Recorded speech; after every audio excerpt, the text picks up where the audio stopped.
Hello out there, you beautiful beings. Thank you for joining us today. I have a special treat for you all today. Today we are joined by Shona Sharma, who is this bright and beautiful soul located over in the UK, and she is an incredible healer and life coach with a ton of education in psychology, theology, nutrition, and counseling, and many certifications in mental health and trauma recovery, sex, love, relationships, detoxification, and so much more. And today, Shona and I are going to discuss our journeys as empaths and highly sensitive people in this world, and how we have found our way and found little ways to thrive in this dense and intense reality. Welcome, Shona. Yay! Thank you so much, Maya Joy. What a treat and such a pleasure to have this conversation with you. I'm so thrilled to be here. What an introduction, and I can't wait to have this conversation with your audience, and we can talk more about how empaths and highly sensitive people are so important in the world and have superpowers, that our sensitivity is really a superpower. Our sensitivity is a superpower. There are many reasons why I love you, Shona, but one reason that I feel you are a leader and a role model in this area is because I always say to the empaths and highly sensitive people out there, it's about outputting, not absorbing. Like, so often we intake the energy in our environment, and I think we do that to sense and perceive. But something I love about you is, like, it's impossible to listen to you, Shona, without smiling, because you emit. I always say emit, don't absorb. And so that's something that I think we both believe in, where possible, is like put out the good. Like, as generators of emotional energy, empaths and highly sensitive people, like, we have this charge. And I think one of the best things we can do is like be these good people in the world, but without a lot of self-care, that isn't always easy. So today we're going to discuss a little bit about that journey. And, I think to begin, it would just be so helpful, right? My audience already knows me, like a little bit about me and my journey. But Shona, can you tell us a little bit about you and your life over there in the UK, and how you discovered sort of that you are highly sensitive and empathic? Well, Maya Joy, I think, like a lot of people, grew up, and whilst my upbringing and my conditioning has been privileged in a lot of ways, there's a lot of good things about me growing up and my childhood and my journey. I also only realized later in life that I have been and had been in survival mode a lot of the time. I realized I used to engage in people-pleasing strategies, meaning I was always performing. I was always trying to be perfect. I was always trying to be the good girl. And there's nothing wrong with that. There's nothing we love. I mean, that's the world definitely rewards performance and goodness and perfectionism. However, when that is not based on a solid sense of self-compassion and love for yourself and cherishing yourself, that can lead to this experience where, I've had this for sure, definitely, an experience where you have this like inner critic, where your mind is criticizing you all the time about not being good enough and not doing enough. And it led basically to me feeling, in addition to feeling like I had to be perfect all the time, I didn't feel enough. I felt I was constantly criticizing myself, criticizing my body, criticizing what I said. I was such a shy, quiet child. And that just, it also led to me not always trusting myself until I discovered how powerful my intuition was and how important it was for me to listen to my intuition.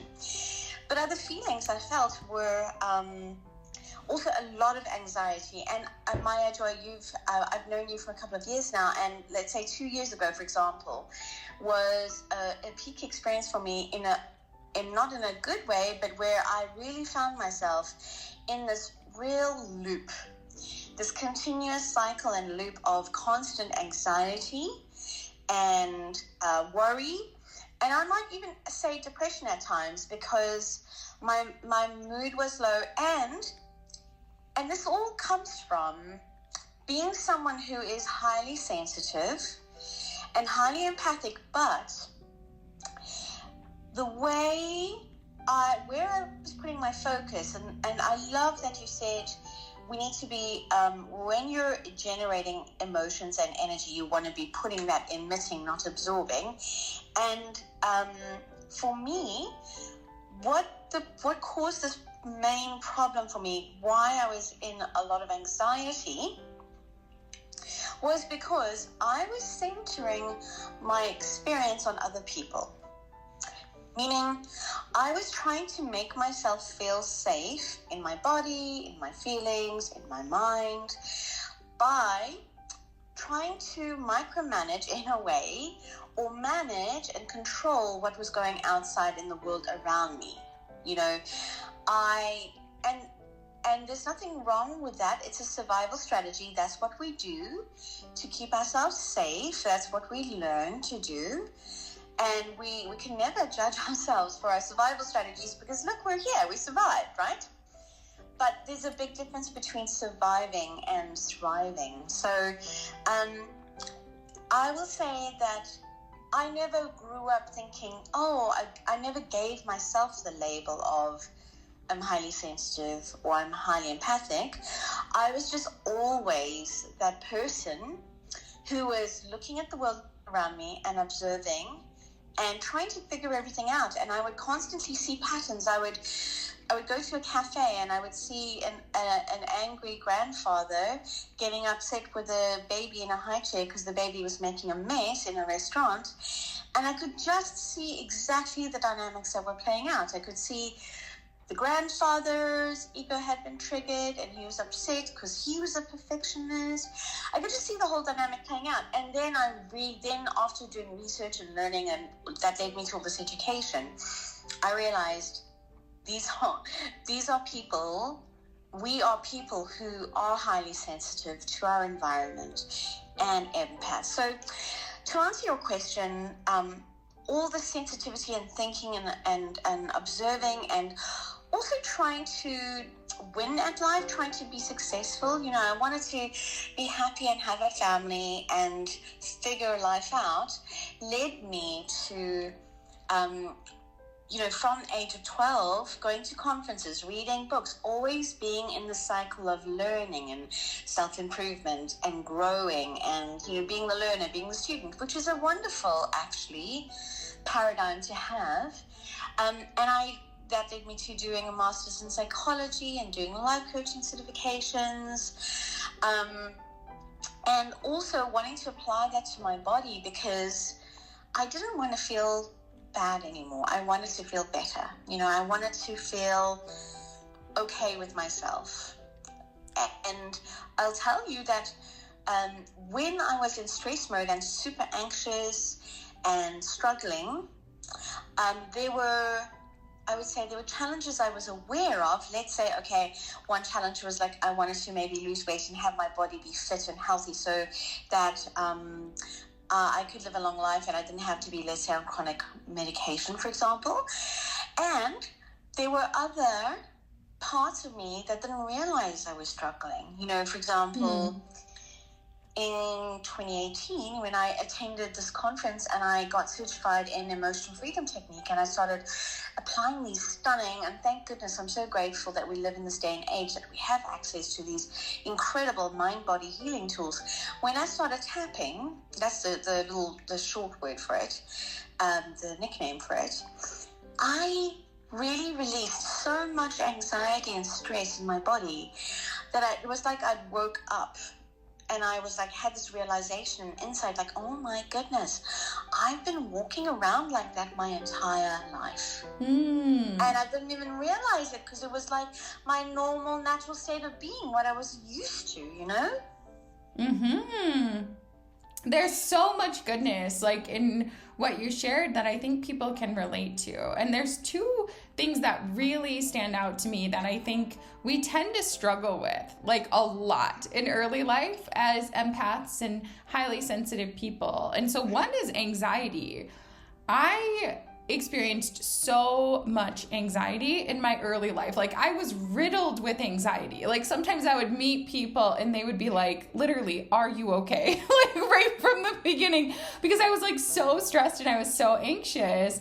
And also like the perfectionism / like people pleasing. But I think it's born from this place of like, if I can just be good, like other people will like me. And if other people like me, then they'll put out like a happiness energy and then everything will be okay. And that's kind of like the essence of anxiety, is like the desire for just everything to be okay. And like you mentioned that moment of like watching a child and their parent interact like at a restaurant or conflict or those sorts of things. And I think that's the core essence like of a highly sensitive person, is that we're noticing, but we don't really realize that like most 80% of the population is not noticing and is not impacted and does not really care if the people around them have harmony, because they can't actually feel like the energies of the people around them.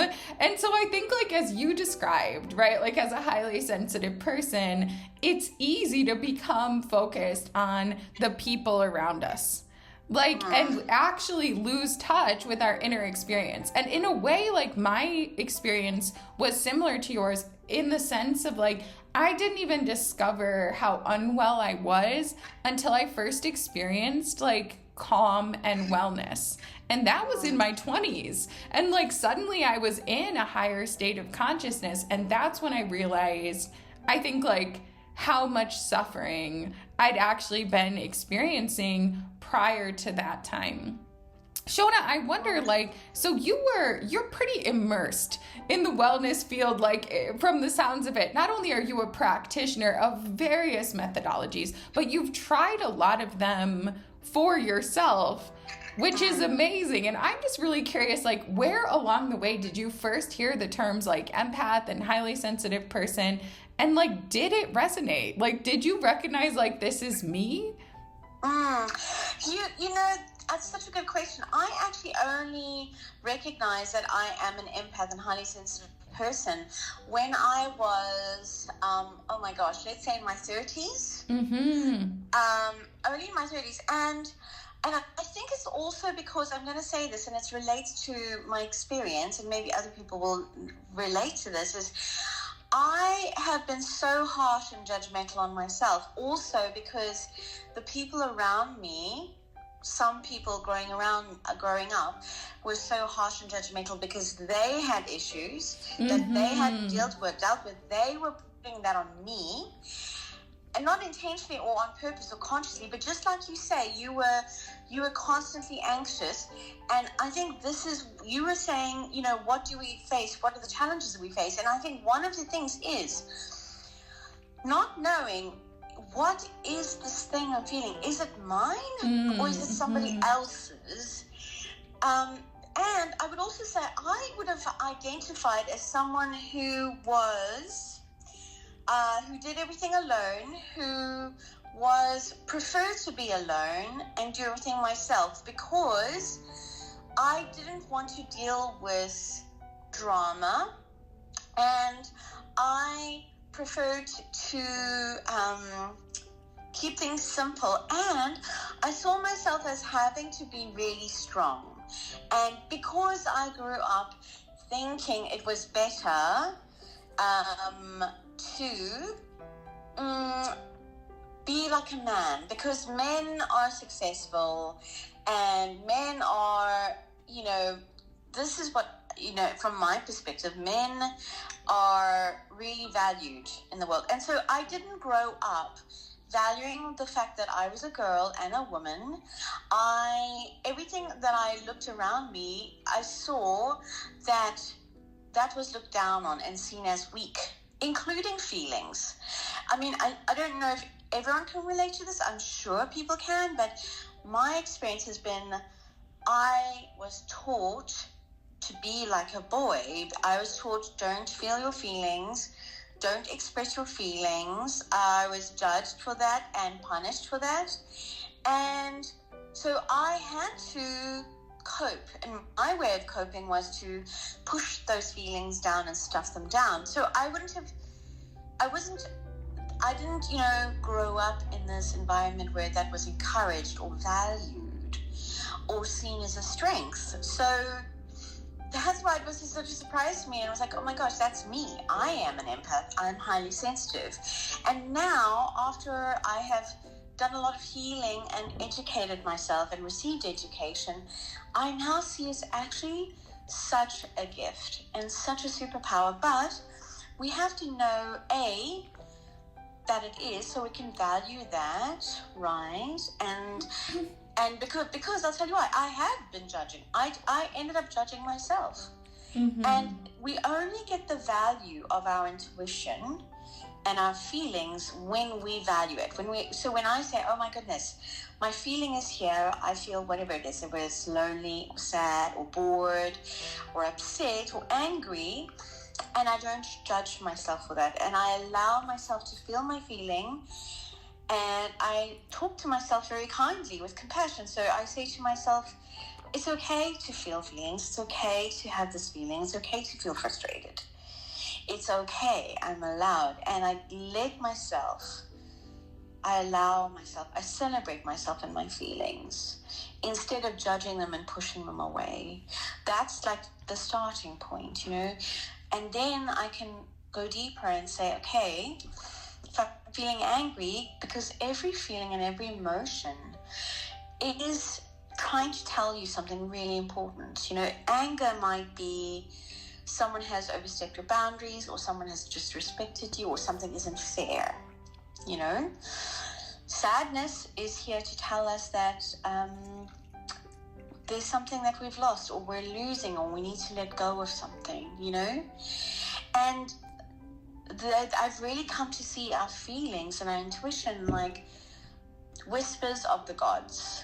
It's to really treat that as messengers from the gods, as pure, sacred messages, whether that's feelings or from our intuition. And when we relate to ourselves as sacred, it changes everything. It changes absolutely everything. That's a golden nugget. Like, when we relate to ourselves as sacred, that changes absolutely everything. And I think that right there is the core essence of wellness for a highly sensitive person. Because the truth of the matter is, it's about relating to yourself as sacred more than the specific thing you do. So I think if you're like out there listening and you're like, that's a fruitful question, is like, how would I live differently if I related to myself as a sacred being? And this to me is why the terms empath or highly sensitive person matters. Because until a person discovers those terms or identifies, they may not be able to make that connection to the fact that this is a gift. This is a special way of being in the world. This is a healing ability. This is sacred. This is something powerful, special. It's not a mistake. It's not something to be suppressed, right? Like, it's who we're here to be. And absolutely. I hear your journey, and I don't think this is everyone's journey, but maybe, I don't know, tell us in the comments below. But yours sounds like an experience of emotional blossoming, because you literally went from like self-isolation and like sort of in a way, emotionally speaking, trying to emulate masculinity. Well, not even healthy masculinity, right? But like a machismo masculinity of emotional repression to like suddenly beginning to, first of all, admit, right, that you have emotions and you're experiencing these emotions, and begin to experience them in a sacred way. And absolutely. it sounds like that's been like your own personal sort of dance with the divine. Do you know what I mean? Like that's brought you closer to the spirit world and brought you in touch with an intuition. So when you stopped turning away from the emotional information and you started receiving it as a blessing, it sounds like that really, really fundamentally changed your experience of life and living. Would you say that that's true? Oh my goodness, 100%. You know, when I was training to be a therapist in Scotland, I remember the one session we had on empathy, and they were teaching us about empathy, and I remember going to my car during lunchtime and just crying and just like crying and crying and crying, because it was, this is exactly what we're talking about. Can we have empathy for ourselves? You know, I'd never experienced that before, and I didn't have the words for it. And then when I was training as a therapist, because I so desperately wanted to help myself and other people and help my family, and I learned about empathy, it was just the most beautiful thing in the world. And I think this is what makes us human. Our ability, you know, I might not have your exact life experience and you might not have mine, but my ability to go, my gosh, that must suck. That must be really tough for you. I hear you. I see you. You know, I'm here for you. I think this is the core, one of the core experiences of what makes us human, our ability to connect with each other. And it absolutely changed my life, along with beginning to see, you know, I'm sure our audience will have this experience. I'm sure they'll let us know, of realizing, wow, I had hunches. I had a knowing, I had an insight, I had a hunch that this might happen, and then it happens, and then you go, oh my gosh, that was my intuition. That was the Spirit, Holy Spirit, speaking to me, telling me, warning me, either something bad was going to happen that I avoided, you know, and saved myself a lot of pain and heartache, or something that was guiding me to do something and say something that was really fulfilling and I'm meant to be here for and I'm meant to do. So listening, that was another powerful experience. Trusting my intuition and listening to my intuition, listening to my body, trying to discern, okay, what is my fear? What am I picking up? Is it a radio station from someone else's anxiety? Is it my intuition? Is it my higher self speaking to me, the Holy Spirit? And tracking that and paying attention and listening to myself, that has been super profound. And that just allowed me to trust myself and trust my intuition more and more and more, because that never lies. You know, our intuition is so incredibly powerful, and I think it's highly underrated in the world. And yes, it is an extremely, extremely, extremely valuable tool that can get you almost anywhere if you learn to trust it. And I think like part of what I hear you saying and what I identify with too is this, when we are in the non-thriving state, right? Because we're going to talk about thriving. And I think thriving as an empath or a highly sensitive person involves incorporating sort of intuitive empowerment or a mastery of your intuitive abilities into your everyday life, and suddenly having that sort of like relationship with the spirit world, your higher self, like a higher power. And it becomes, I said it before, but like, I don't know, the words like dance with the divine are just coming to me as I sort of witness your journey. And I think what happens is when like we're in the non-thriving state, we are in a state of repression and avoidance of our gifts and abilities, particularly a lot of what can feel like the more negative aspects of the things that we're picking up. But when we shut down that aspect of energy and emotionality, we shut down the intake of all aspects of energy and emotion, which means we're also shutting down what's coming in from our guides, from our angels, from our higher self, and our own intuition.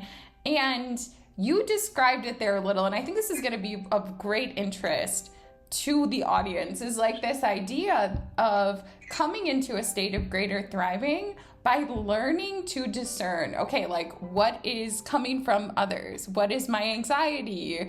Like, what is my intuition? What is coming from the divine? And I know personally, even as now I'm a full-time professional psychic for 10 years, like I know this is an ongoing journey. But for those who are out there listening, who are at that state of like, okay, I'm an empath, I'm a highly sensitive person, now what, right? Like I'm getting all this intel all the time. Like I feel overwhelmed when I don't do these things to numb it.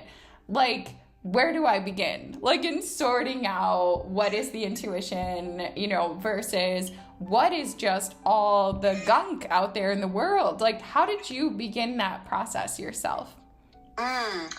So good. Well, I would say, first of all, I'm going to be very practical and I'm going to mention multiple levels because we are divine, sacred, holistic beings. So first of all, I was born premature, underdeveloped, meaning my body was already in a state. So the first thing that I came to know as a child is all my allergic reactions and allergies and sensitivity. So I think that was the first sign. Actually, my body was screaming. My body was talking to me already and saying, oh, I can't eat this, I can't eat that. I can't have dairy, or maybe for you it's gluten or something. And I think that can be the first and very powerful portal to us noticing, what is good for us, what's supportive for us, what gives us energy, and how to eliminate feeling really low and down and sucky because we've eaten something that doesn't agree with our body.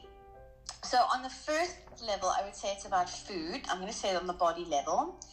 And I'm also going to say that this is the reason why we can never just take something literally off the shelf and say it's a one-size-fits-all solution for everybody, because every human being is so unique and different. So for me, it starts with food. I was sensitive to a lot of things that I had to avoid so that I wasn't sick. And maybe from the research that I've done and from what I've read and know, is that a lot of human beings have illnesses, chronic illnesses.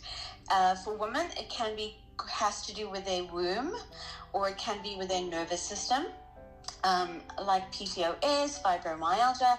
A lot of these autoimmune diseases, they don't have a specific external cause, and the medical industry, it's doing a great job, it's doing the best it can, but it hasn't been able to get pinpoint. And a lot of these things I'm curious about if they're linked to more of these emotions and sensitivities and overloading of environmental toxins, and also us not, and again, nothing I say is a judgment, us but not being able to yet honor what our feelings are telling us in our body. You said these beautiful words, Maya Joy. You said, we can be in a state of repression. We're avoiding. And I know, I'll tell you, one client I was working with earlier this year, the client was telling me that for 10 years, they avoided feeling absolutely anything, and they intentionally avoided having to deal with their feelings and trauma and things that went wrong, and which led them to a state of depression. And again, I'm not saying everyone who is depressed is avoiding. I am saying that I really believe, and the science shows this and supports this, there is a link. There is such a link between your body, what your body needs and craves, whether it's sunlight or food or mung beans, or especially, one thing I highly recommend. I highly recommend testing. Let's say coffee. So my brilliant acupuncturist, she taught me that from the Chinese, traditional Chinese medicine perspective, that when people drink coffee, it's like a bomb in their energy system. And I love coffee. I love the smell of it. But I went and tested it out, and I noticed, even if I have organic coffee that has no mold in it, because a lot of coffee has mold in, that it was like, it would make me like it would give me the jitters.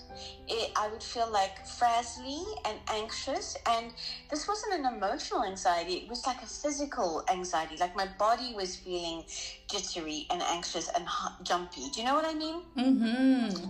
So I would highly recommend first start with your body and eliminate or test anything that after you've eaten it and you notice, oh, I'm feeling bloated, I'm feeling yucky, my energy's a bit low, I'm feeling moody. Notice and take note, what is it that you've eaten? Maybe it's the food. Maybe it's a food, because there's such a huge link between the food that we eat and our mental health. You know, there's a gorgeous TED talk that I can't remember the lady's name, but she said that, you know, if you have enough, for example, healthy oils, let's say krill oil, that's going to boost your mental well-being and your mental clarity. So just even starting with food and our bodies is a huge piece. So that's one thing, okay? Emotionally, again, notice it's about, like, what's your diet? So what's your environmental diet? Are there people in your life when you hang out and you think afterwards you just feel really depleted and like you want to, like, sleep for 12 hours? And if that happens consistently, because, you know, we all have bad days, but if you're consistently around someone that makes you feel that you don't feel inspired, you don't feel expanded, you don't feel like your real self, you might want to consider, like, just like you would a child that you adore, do you want to consider, okay, how can I create an environment for this child so that they can thrive and have an optimal environment? And so you're going to notice, what foods do they need? What peoples do they gravitate towards? Also, emotionally and mentally, you know, we all want to stay informed, of course, and know what's happening in the world. And at the same time, it's about balance. So there are scientific studies that have shown if you watch too much TV, let's say you're watching 6 hours of news and reading news all the time, the science shows that it literally lowers your mood. So we really want to, again, it's about balancing. I love that phrase you said earlier about where's your energy going? Is your energy going out or is it coming in? Are you pushing energy out and sharing energy, or are you pulling and experiencing others? And it's okay to have give and take, but notice. You know, how, when you wake up in the morning, what is your mood like? What's your energy level like? You can do a little check-in with yourself. You know, even these tiny little things you can do can really help.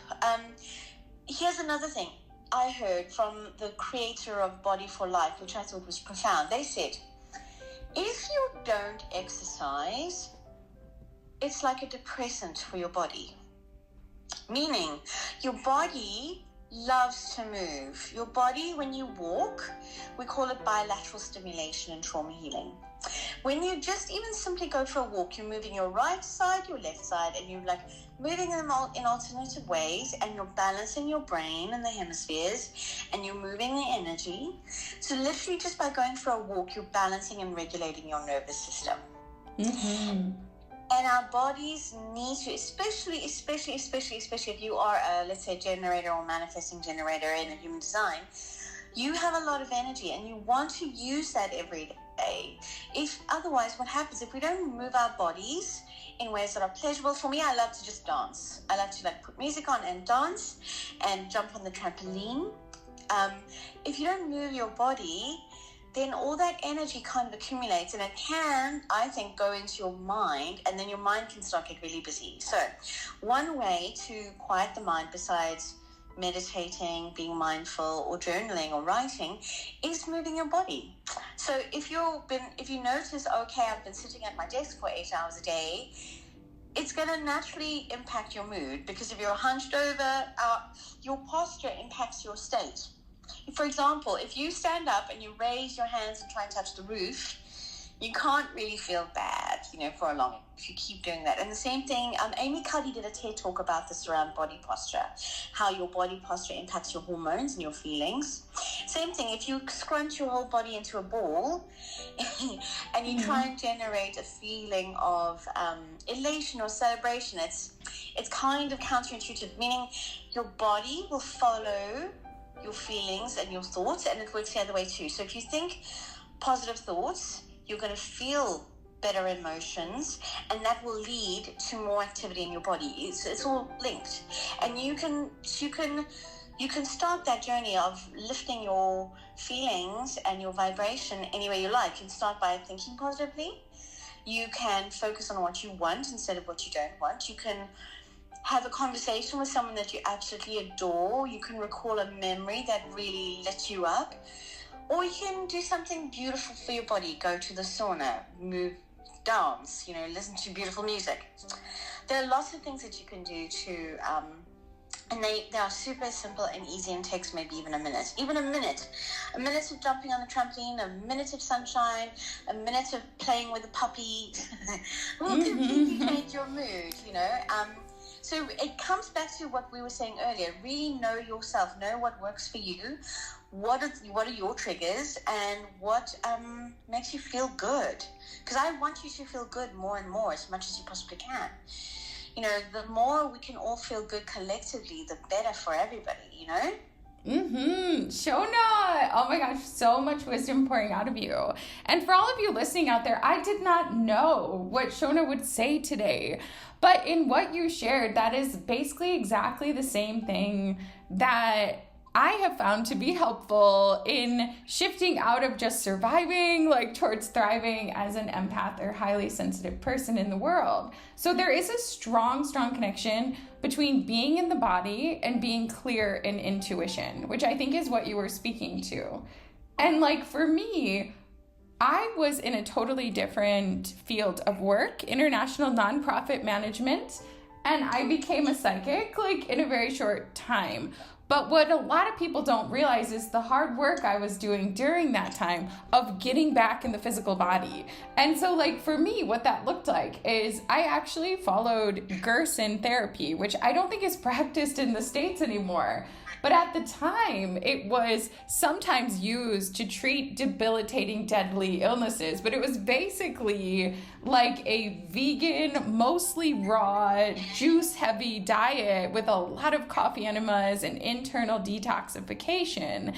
And I think there's so many ways to feel more comfortable in your body. But for me, what it actually did is it oriented me back to the body. Whereas the anxiety, the people pleasing, the fear before, it was always my body was never calm enough to receive the vibrations and insight from the spirit world. So all I receive as a psychic is received within the energetic field which surrounds the physical body. So to be anchored in the physical body and not in the mind or out there floating around is really, really key.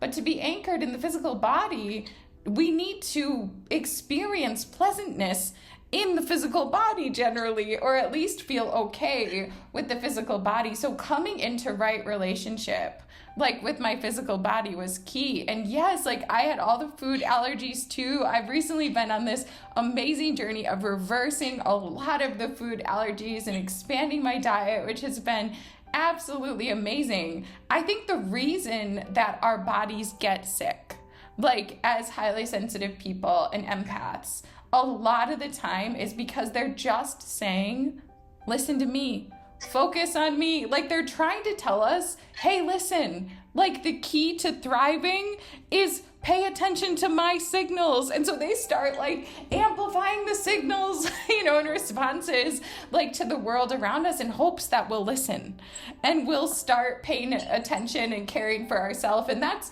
why I talk about emitting. The reason that I say for a time focus on emitting is because as soon as we stop focusing on all the negativity around us and we start focusing on emitting, we realize, hold on a second, what am I emitting? And sometimes we realize, oh my gosh, I'm part of the problem. I'm emitting this very exhausted, depleted energy. And then we start to ask well, what would it take to be an emitter of positivity, hopefulness, encouragement, right? So, and then we start to think, wait a second, like the only way I can emit and serve my mission, like as that compassionate listener. You talked about when you discovered empathy, like in your psychology training and the impact. And I think the reason that that impacted you so much emotionally is because a part of your soul knew you were born here into this world to express that empathy, and that that is the most core part of humanity,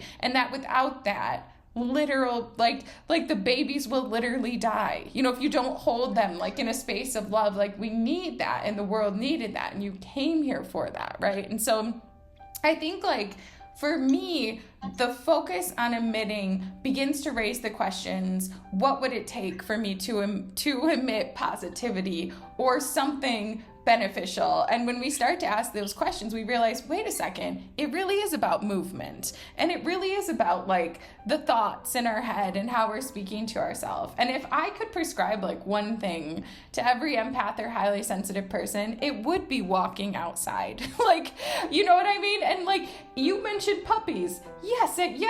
Like, if you're not allergic to dogs or whatever, then yeah, stop and pet like every dog along the way. But I even tell people, like, listen, yeah, we work. Like, all of us have to survive right now. Earth still uses a monetary system in most places. So we have to work, we have to make money. So like, if you're sitting at your desk like all day, even arm circles will move massive energy in your body. And just like you were saying, like, almost this like sort of like EMDR approach, like moving bilaterally in our body, like do arm circles. Like I tell people, rub your hands together. Like this moves and discharges energy. You got a negative colleague, like, you know what I mean? Like you can move your feet, you can do arm circles, but like getting back in the body and realizing like, okay, I can generate positivity like in my physical body and I'm safe here. And then once you're in the body, that is when spirit world can implant inspired thoughts and feelings, and you learn to recognize, and it is a journey, and I think it's a journey of refinement that's lifelong, but you learn to start to recognize,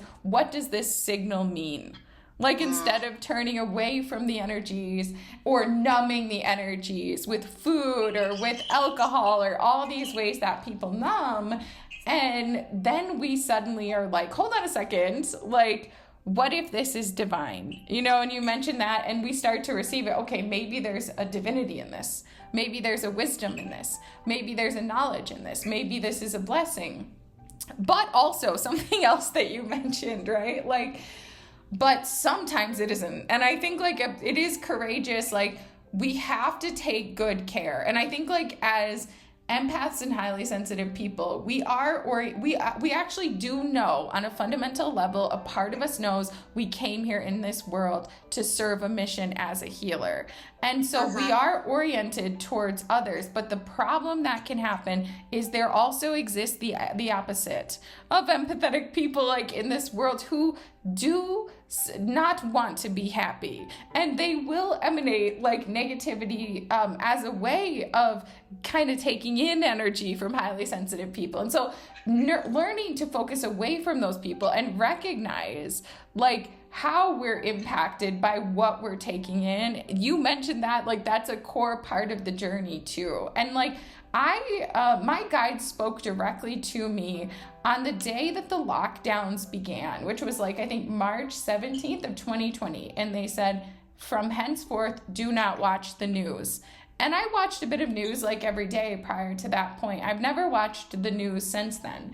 But when I've been exposed to it, like in little bits at appointments and things like that, I'm horrified.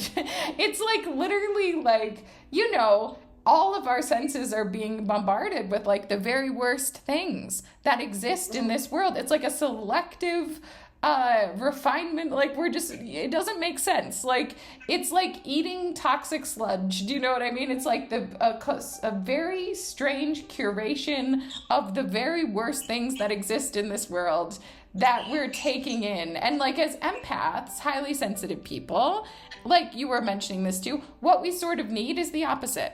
Like what will help us to thrive is a refined, curated collection of the good, like replaying good memories that have happened, the good things in this world, music that uplifts us, food that brings us into our body. And yes, like observing, I liked that coffee thing. You know, I don't know much about Chinese medicine, but I know a decent amount about Ayurveda.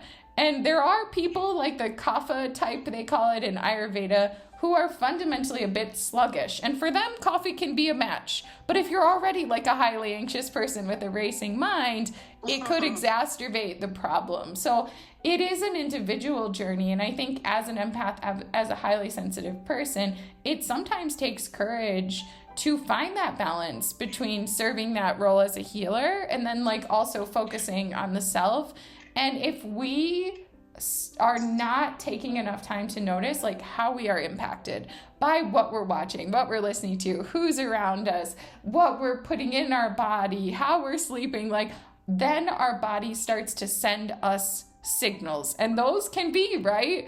Diabetes, PCOS, food allergies, migraines, like all these kinds of things, which I think, you know, that's been your journey. That's been my journey. And I think that's been like the journey of a lot of people out there that are highly sensitive and empaths. And I wonder, has that been a journey of a lot of your clients? Like the people that work with you, do you notice they're struggling like with their sensitivities and seeking help? Yes, I notice, you know, as we were talking, I can just see certain people's faces in my mind's eye, you know, all so many similarities. Like another woman that I know, I met in the last year, she, you know, also suddenly had vastly different messages about food, for example. Let's say we live in a world where the ideal for a woman is to be continually young and look like a model all the time, and that's not, you know, I'm in my 40s now and I am aging, and so, you know, as we get older and more mature, we have to, again, it comes back to what you said about how are we seeing ourselves and how are we loving ourselves, what I, you know, mentioned earlier, the self-compassion. So yes, people are sensitive, and I think different people are coping with the sensitivity and the overwhelm in different ways. You know, some people are retreating and just trying to make their own world beautiful, which is, I understand, because it can be so overwhelming about, you know, when you have all these wars around the world and you're trying to cope with that, how can human beings do that to each other? And I think other people are, everyone's got their own way of how they're coping with the changes in the world and the overwhelm. So absolutely, yes, people are struggling with sensitivity. Not only that, and I think this is which we haven't, this is one thing we haven't talked about yet, which is about boundaries. So you know, you said what's one thing that can help as well as a sensitive person. So we talked about noticing your diet, what you're intaking is, slowing down to be aware, and listening. Oh my gosh, so powerful what you said. Listening, turning inward, listening. But boundaries, being okay. I mean, it was really hard, I have to be honest with you, so hard for me to say no as a people pleaser. But a boundary, knowing what that is, that doesn't mean the unhealthy version is you just cut everybody out of your life. Isn't sustainable, because we need human beings, we need relationships. If you want to do anything in this life, you're going to want to collaborate with people and learn people skills. And at the same time, you know, you can't, sometimes I want to be completely alone, and I think that's what empaths and highly sensitive people need a lot. There's a lot of downtime and alone time to like release other people's energies probably and balance, and then know what's mine and what's yours, and you know, to again that discernment. But there are a lot of people, and when we talk about, you know, in addition to knowing yourself and being discerning and listening to your body and raising your frequency or bringing joy to your life or feeling better and feeling good by doing all these things, we also have to acknowledge that bad things happen in the world. Let's say things that happen on the news, for example. And if we have a way to process the negative, meaning we don't want to be denying the bad things, or denying what's wrong, and just go, and I know this is not what you're saying either. We don't want to say, oh, we'll just be positive and just look on the bright side, because that's not healthy either, right? We want to be honest with ourselves. This is one of the most powerful things. It might sound esoteric, but the biggest things that can change your life and my life that I've found is to always tell yourself the truth. Tell the truth about what's going on to yourself, at least at the very first. Tell the truth to yourself, meaning, am I really happy in this relationship? No. Am I really happy in this job? No. I worked in the financial industry, and I just had this gnawing sense in my 20s that there must be more to life. I want to be doing more. Great industry, but it wasn't fulfilling. I knew there was something more I should be doing and I need to be doing. And I'm so thankful that I listened to that part of me. And so tell yourself the truth. If something is not feeling good, tell yourself the truth. Tell that person.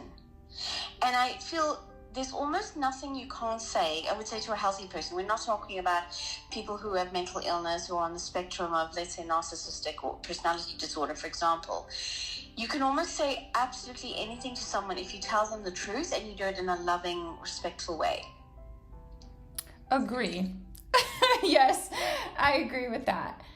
Yeah, I think the truth is something that can set you free. And as empaths, to thrive in this world, setting ourselves free of those things that we've told ourselves we have to do this or this has to happen that are not necessarily true is a really core part of thriving. So we don't always know what the truth is, but if you do know, like if you are avoiding a truth about how something makes you feel, and that's where we start to not thrive. Like as an empath, that's where a lot of problems start to begin. In the moment that you admit that to yourself and let it be okay. Like as a highly sensitive person, as an empath, it is okay to feel negatively about something. And that's valuable intel and intuition that's helping to guide you along your way.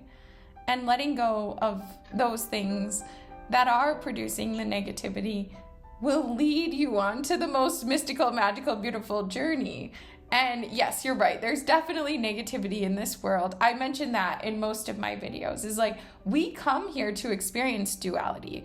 It is my sense, like as someone that does this work, that in the spirit world, the negativity doesn't exist. And there are other incarnational experiences in places that are pure love.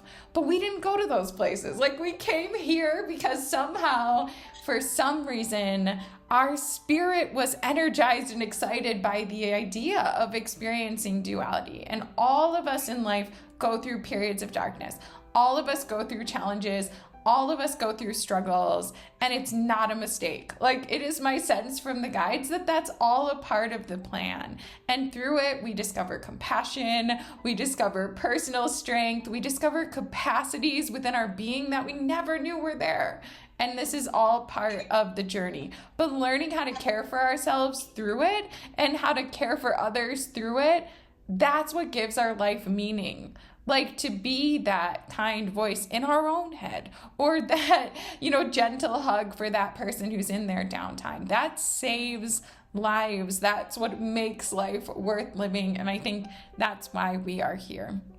So Shona, like you are a storehouse of wisdom. I feel like we just scratched the surface today, and I just have so much love and appreciation for you. And I know people are going to listen to this and they're going to be drawn to you. So Shona, if someone is out there and they're sort of having this experience, like as an empath, they're a highly sensitive person and looking for a little help or support on their journey, how could they connect to you?